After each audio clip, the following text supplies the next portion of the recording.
Thank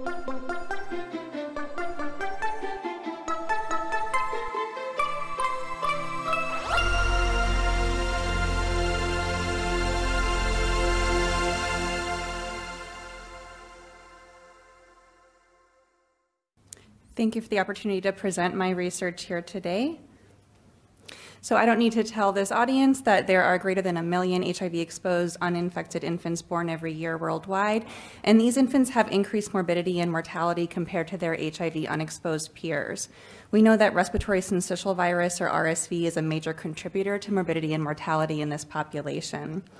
There is immune dysregulation in HIV-exposed infants, which underlies their increased risk of infection, but the etiology of this immune dysfunction is unclear.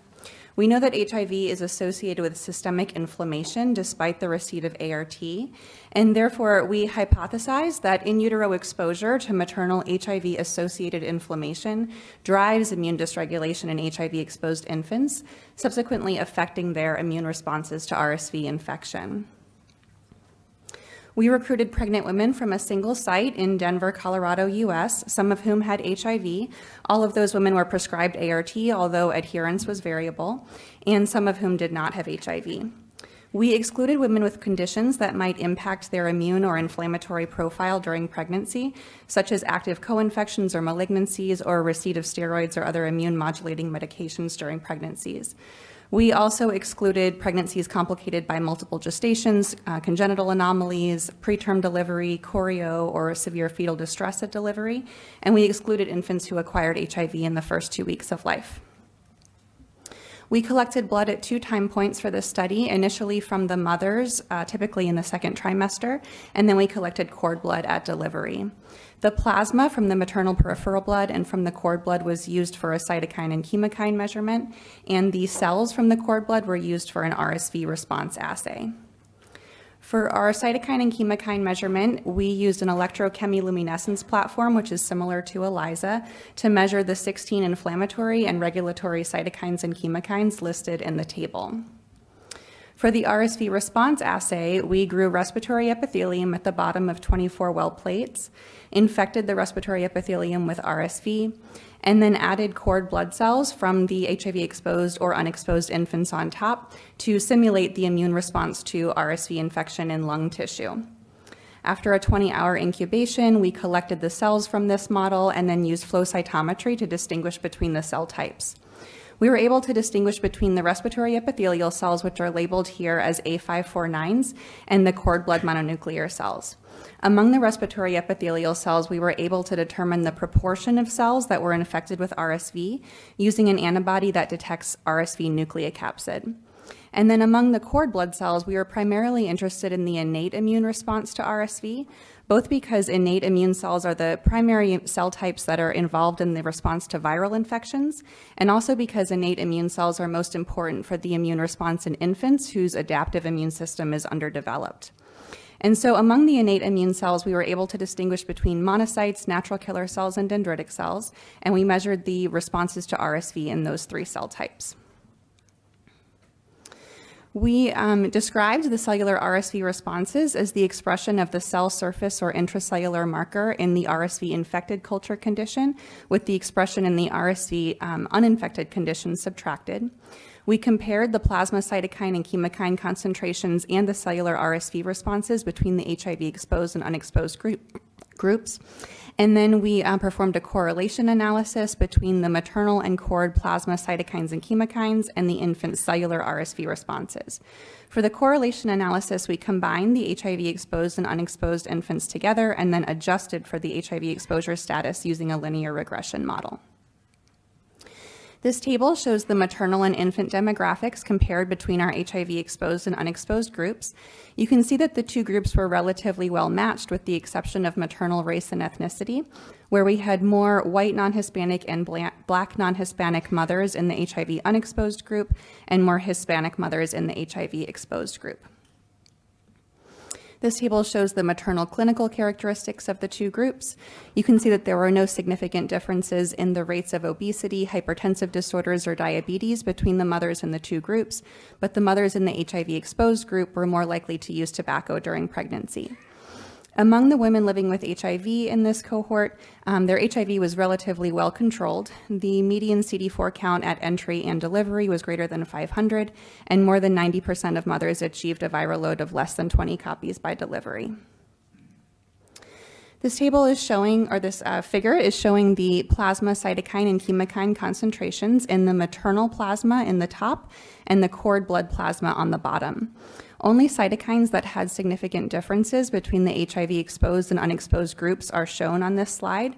And you can see that for all 7 of the cytokines that are shown, the mothers living with HIV, which are shown in red, had higher concentrations in their plasma than the mothers without HIV, which are shown in blue. In the cord blood, we found fewer differences between the infants in their concentrations of inflammatory cytokines. There was a higher concentration of IL-1 beta in the cord blood from the HIV-exposed infants in pink than the HIV-unexposed infants in light blue. And there was a trend towards a higher concentration of TNF-alpha in the HIV-exposed infants. This figure is set up the same way, but here we're looking at chemokines rather than cytokines. And again, you can see that for all 5 of these chemokines, the concentrations were higher in the women living with HIV than without HIV. These figures are showing the cord blood cell RSV responses in our respiratory infection model.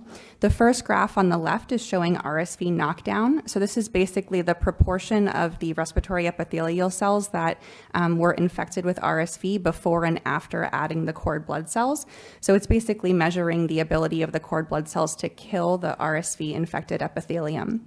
And we actually found no differences here between HIV-exposed or unexposed infants in their ability to knock down RSV. We also found no differences in natural killer cell responses to RSV or in monocyte responses to RSV. However, among dendritic cells, we saw that the HIV-exposed infants' dendritic cells produced less IL-12 and more CD83 in response to RSV than the dendritic cells from HIV-unexposed infants. Dendritic cells are very important to the innate immune system. They produce cytokines and chemokines that recruit and activate other cells, and they also play a significant role in antigen presentation to T cells, so they kind of bridge the innate and adaptive immune systems. So these findings are potentially very important. And finally, we did our correlation analysis. This is a cord diagram. In this cord diagram, on the top left of the circle, we have listed the cord blood cytokines and chemokines. And then in the top right, in dark purple, are the maternal plasma cytokines and chemokines. On the bottom in gray are the infant cellular RSV responses. Every line in this diagram represents a significant correlation, with positive correlations in pink and negative correlations in blue. And the width of each line and the intensity of the color is proportional to the strength of the relationship. I realize that this figure is very busy and kind of hard to get a takeaway message from. And so to clean things up a bit, I've removed all of the positive correlations from this graph. And what's left is the negative correlations here. And you can see that almost every single negative correlation is between a marker of maternal inflammation, so maternal cytokine or chemokine, and the infant RSV responses. So this aligns with our hypothesis that exposure to maternal inflammation in utero may potentially be a driver of dampened infant immune responses to RSV. And then this graph is showing just the most significant positive correlations between the cytokines and chemokines in the cord blood and the infant RSV responses.